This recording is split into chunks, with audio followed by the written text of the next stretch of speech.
भारत के वजीर आज़म नरेंद्र मोदी की पाकिस्तानी मुंहबोली बहन इमसाल रक्षाबंधन पर उन्हें खुद राखी बांधेंगी।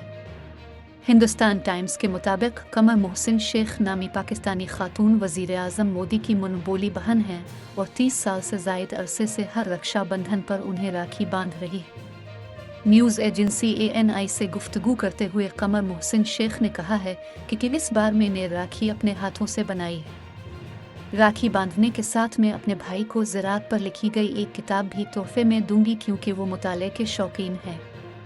उन्होंने कहा कि गुज़िश्ता 2-3 साल से कोरोना वायरस की वजह से मैं नरेंद्र मोदी को राखी बांधने नहीं जा सकी थी, ताहम इस साल मैं उनसे मिलूंगी और उन्हें राखी बांधूंगी। रिपोर्ट के मुताबिक मोहसिन कमर शेख पाकिस्तानी शहरी हैं और उनकी शादी एक भारतीय शहरी के साथ हुई है।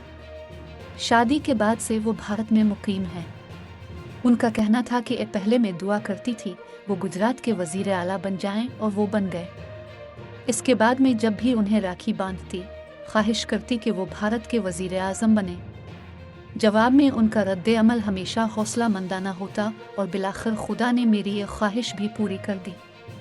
अब वो बतौर वजीर आज़म मुल्क के लिए काबिल सिताइश काम कर रहे हैं।